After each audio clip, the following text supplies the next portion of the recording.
अस्सलाम वालेकुम दोस्तों। लो जी दोस्तों, मैं इस वक्त मौजूद हाँ जी मिलर ट्रैक्टर मार्केट लाहौर है ते रियाज जट के जरिए लात उन्होंने शोरूम से मौजूद हाँ।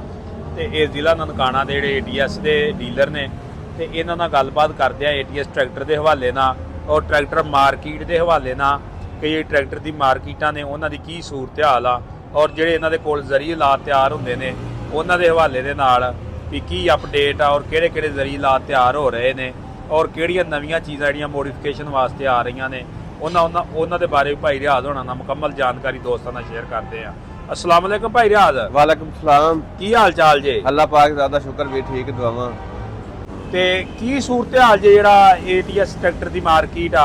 ATS ट्रैक्टर दी मार्केट चंगी बहुत ज़बरदस्त ट्रैक्टर है। ए रबटां वेख जिवें गड्डी दियां हुंदियां ने ए पूरी फिटिंग फिर ए रबड़ चेक कर ए कितों जरा कोई चीज़ बाहर नहीं निकली। फिर शो जिहड़ी है चंगी भारी है वेखे ना पूरा ट्रैक्टर हिलदा शो नहीं हिलदी। फिर उस तो बाद जिहड़ा इहदा हैड है वह वलैती है इंजन वलैती ज़बरदस्त किस्म का। फिर इहदे विच स्पेसर पिया यानी कि बहुत ज़बरदस्त ट्रैक्टर कोई 10 ट्रैक्टर वेचे ने ते हुण ए जिहड़ा है इहदी वारी आ गई है। किन्ने के जेहड़े ATS बेच चुके जे? 10-12 वेच दित्ते ने। सही है। ते कोई गाल लामा किसी ट्रैक्टर दा? कोई तेरे पिंड तो गए ने जे कोई गाल लामा आया ते दस। नहीं जी उन्हां विच ते कोई नहीं। एक दे विच मसला आया सी और कंपनी ने उदों ही डीजल पंप दा हल करता है बेहतरीन चलदा। ਜਦੋਂ ਕੋਈ ਮਸਲਾ ਹੋਵੇ ਕੰਪਨੀ ਤੇ ਰਾਤ ਨੂੰ ਫੋਨ ਕਰੋ ਤੇ ਰਾਤ ਨੂੰ ਜਾ ਕੇ ਕਰ ਆਉਂਦੇ ਨੇ ਕੋਈ ਮੁਸ਼ਕਲ ਦੀ ਗੱਲ ਨਹੀਂ ਹੈ। ਤੇ ਕੀ ਇਹਦਾ ਰੇਟ ਵਗੈਰਾ ਹੁਣ ਕੀ ਚੱਲ ਰਿਹਾ ਜੇ? ਇਹਦਾ ਰੇਟ ਹੈਗਾ 36 ਲੱਖ ਤੇ 40,000। ਕਿੰਨਾ? 36-40। ਸਹੀ ਆ। ਤੇ ਬੁਕਿੰਗ ਤੇ ਮਿਲ ਰਿਹਾ ਵਾ ਕਿ ਮੌਜੂਦਾ ਰੇਟ ਤੇ ਮਿਲ ਜਾਏਗਾ? ਮੌਜੂਦਾ ਰੇਟ ਤੇ ਮਿਲ ਜਾਏਗਾ। ਸਹੀ। ਤੇ ਬਾਕੀ ਜਨਾਬ ਉਸ ਤੋਂ ਬਾਅਦ ਇਹਦਾ ਚੁੱਲ੍ਹਾ ਹੈ ਉਹ ਵੀ ਚੰਗਾ ਤਗੜਾ ਹੈ ਜੈਕ ਹੈ ਉਹ ਵੀ ਜ਼ਬਰਦਸਤ ਹੈ। ਉਸ ਤੋਂ ਬਾਅਦ ਇਹ ਚੀਜ਼ ਹੈ ਇਹ ਵੀ ਬਹੁਤ ਚੰਗੀ ਹੈ। ਸਹੀ ਹੈ। ਇਹ ਜਨਾਬ ਉਸ ਤੋਂ ਬਾਅਦ ਜਿਹੜਾ ਇਹਦੀ ਫਿਨਿਸ਼ਿੰਗ ਚੈੱਕ ਕਰ ਜਿਵੇਂ ਭੈਣ ਜਿਵੇਂ ਕੋਈ ਜਾਪਾਨੀ ਚੀਜ਼ ਨਹੀਂ ਬਣੀ ਹੁੰਦੀ। ਬਹੁਤ ਜ਼ਬਰਦਸਤ ਕਿਸਮ ਦਾ ਟਰੈਕਟਰ ਬਣਿਆ TS। ਸਹੀ ਆ। ਤੇ ਇਹਦੇ ਵਿੱਚ ਹੋਰ ਕਿਹੜਾ ਕਿਹੜਾ ਰੰਗ ਮਿਲ ਸਕਦਾ ਵਾ ਦੋਸਤਾਂ? ਇਹਦੇ ਚ ਇੱਕ ਪੀਲਾ ਇੱਕ ਨੀਲਾ ਇੱਕ ਲਾਲ ਜਿਹੜਾ ਕੋਈ ਰੰਗ ਕਵੇ ਪੰਜ ਰੰਗ ਨੇ ਕਿਹੜਾ ਕੋਈ ਰੰਗ ਕਵੇ ਉਹ ਮਿਲ ਅੱਛਾ ਜਿਹੜਾ ਰੰਗ ਕਿਸੇ ਨੂੰ ਚਾਹੀਦਾ ਹੋਵੇ ਮਿਲ ਸਕਦਾ ਹੈ। ਬਾਕੀ ਜ਼ਿਆਦਾਤਰ ਜ਼ਿਮੀਂਦਾਰ ਭਰਾ ਲਾਲ ਰੰਗ ਪਸੰਦ ਕਰਦੇ ਨੇ। ਸਹੀ ਆ। ਆਹ ਜੀ ਲਾਲ ਰੰਗ ਹੀ ਚੱਲਦਾ ਵਾ।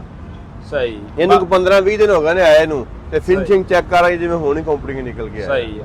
ਤੇ ਇਹ ਜੇ ਕਿਸੇ ਦੋਸਤ ਭਰਾ ਨੇ ਲੈਣਾ ਹੋਵੇ ਤੇ ਕਿੰਨੇ ਦਾ ਮਿਲ ਸਕਦਾ ਵਾ? ਇਹ 35.5 ਲੱਖ ਦੇ ਲੱਖ ਰੁਪਇਆ ਰਹਿ ਦੇ ਦਿਆਂਗੇ। ਸਹੀ ਆ। ਹਾਂਜੀ ਲਓ ਜੀ ਲੱਖ ਰੁਪਈਆ ਜਿਹੜਾ ਵਾ ਰੇਟ ਤੋਂ ਜਿਹੜਾ ਇਨਵਾਈਸ ਰੇਟ ਆ ਉਹ ਤੋਂ ਘੱਟ ਮਿਲ ਸਕਦਾ। ਜਿਹੜੇ ਦੋਸਤ ਭਰਾ ਨੇ ਲੈਣਾ ਹੋਵੇ ਉਹ ਭਾਈ ਰਿਆਜ਼ ਨਾਲ ਰਾਬਤਾ ਕਰ ਸਕਦਾ ਵਾ। ਬਾਕੀ ਭਾਈ ਰਿਆਜ਼ 85 ਦੀ ਮਾਰਕੀਟ ਦੀ ਕੀ ਸੂਰਤ ਹਾਲ ਆ ਜੀ? 85 ਦੀ ਮਾਰਕੀਟ ਠੀਕ ਹੈ। ਉਹਨਾਂ ਸਕੀਮਸ ਕਮਾਈਏ ਘੱਟ ਵਿਕਦੇ ਪਏ ਨੇ ਤੇ ਸਾਰੇ ਇੱਕ ਵਾਰੀ ਘੱਟ ਵਿਕਦੇ ਪਏ ਨੇ। ਜ਼ਿਆਦਾ ਸਕੀਮ ਹੈ ਟਰੈਕਟਰ ਬੰਦਾ ਸਕੀਮ ਵਾਲਾ ਟਰੈਕਟਰ ਮਗਰ ਪੈ ਗਿਆ। ਨਹੀਂ ਜੀ ਮਾਰਕੀਟ ਦੀ ਓਵਰਆਲ ਸੂਰਤ ਹਾਲ ਮੰਦੀ ਆ ਕਿ ਕਿੱਦਾਂ ਵਾ? ਮੰਦੀ ਹੁਣ ਅੱਗੋਂ ਨਾਲੇ ਮਾਡਲ ਦੇ ਚੱਕਰ ਨੂੰ ਪੈ ਗਿਆ ਨਵਾਂ ਮਾਡਲ ਆ ਗਿਆ ਇਹਦਾ। ਸਹੀ ਆ। ਤੇ ਬਾਕੀ 85 ਜਿਹੜਾ ਹੈ ਉਹ ਰੇਟ ਤੋਂ ਰੇਟ ਤਕਰੀਬਨ ਵਿਕਦਾ ਜੋ 35 ਲੱਖ ਤੇ 35,000 ਰੇਟ ਹੈ ਕੋਈ 10,000 ਉਸ ਤੋਂ ਥੱਲੇ ਰੇਟ ਤੋਂ ਥੱਲੇ ਲੱਭ ਜਾਂਦਾ। ਸਹੀ ਹੈ। ਬਾਕੀ ਹੋਰ ਹੱਲਾਂ ਦੇ ਬਾਰੇ ਥੋੜੀ ਜੀ ਮਾਲੂਮਾਤ ਦੇ ਦਿਓ। ਹੱਲਾਂ ਹੀ ਨਾ ਵੈ ਤਿਆਰ ਪਈਆਂ ਨੇ। ਅੱਛਾ ਛੱਤਾਂ ਦੇ ਬਾਰੇ ਪਹਿਲਾਂ ਥੋੜਾ ਜਿਹਾ ਦੱਸੋ। ਅਕਸਰ ਦੋਸਤ ਪੁੱਛਦੇ ਨੇ ਵੀ ਲੈਕਸ ਦੀ ਜਿਹੜੀ ਛੱਤ ਲੈਂਦੀ ਆ ਜਿਹੜੀ ਆ 850 ਦੀ ਛੱਤ ਲੈਣ ਲਈ ਇਹਦਾ ਕੀ ਰੇਟ ਆ? ਇਹ ਡਿਲੈਕਸ ਵਾਲੀ ਛੱਤ ਹੈ ਤੇ ਇਹ ਦੂਸਰੀ ਛੱਤ ਹੈ ਜਿਹੜੀ 850 ਦੀ ਆ। 850 ਲਈ ਹੈ। ਹਾਂਜੀ। ਇਹ ਫਿਲਹਾਲ ਇੱਕੋ ਹੀ ਪਈ ਜਿਹੜੀ ਵੇਖੋ ਗਈਆਂ ਇਹਦਾ ਕੀ ਰੇਟ ਆ? ਯਾਰ ਰੇਟ ਜਦੋਂ ਕੋਈ ਮੌਕੇ ਤੇ ਆਇਆ ਜਿਵੇਂ ਕੋਈ ਵੀਰ ਕਵੇ ਦਾ ਕਰਨਾ ਰੇਟ ਦੀ ਕਿਹੜੀ ਗੱਲ ਹੈ। ਇਹ ਹੱਲਾਂ ਪਈਆਂ ਨੇ ਸਾਰਾ ਕਿੱਲ ਕਾਬਲਾ ਵਲੈਤੀ ਜ਼ਬਰਦਸਤ ਕਿਸਮ ਦੀਆਂ ਹੱਲਾਂ ਬਣੀਆਂ ਪਈਆਂ ਨੇ। ਸਹੀ ਹੈ। ਤੇ ਉਸ ਤੋਂ ਬਾਅਦ ਤੁਹਾਨੂੰ ਆਪਣੀ ਵਰਕਸ਼ਾਪ ਵੀ ਵਿਖਾਣੇ ਆ ਜੀ।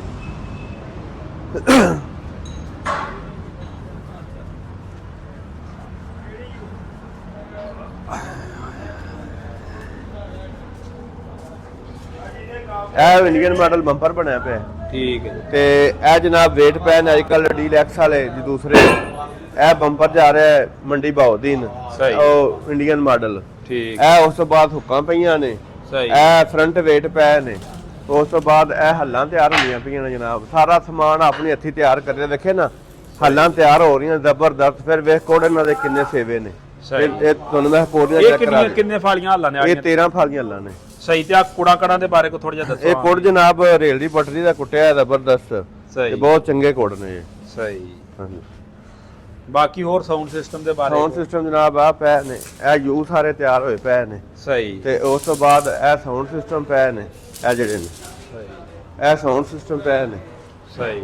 ਤੇ ਬਾਕੀ ਸਾਡਾ ਰਾਬਤਾ ਨੰਬਰ ਹੈਗਾ 0300 ਪੂਰਾ 786 2192 0345 40 45 777। ਰਿਆਜ਼ ਜੱਟ ਮਿਲਰ ਦੇ ਬਿਲਕੁਲ ਸਾਹਮਣੇ। ਲਓ ਜੀ ਦੋਸਤੋ ਅਗਰ ਜਿਹੜੇ ਭਰਾ ਨੇ ਕੋਈ ਸ਼ੈ ਲੈਣੀ ਹੋਵੇ ਉਹ ਭਾਈ ਰਿਆਜ਼ ਨਾਲ ਰਾਬਤਾ ਕਰਕੇ ਲੈ ਸਕਦੇ ਓਕੇ ਲਾ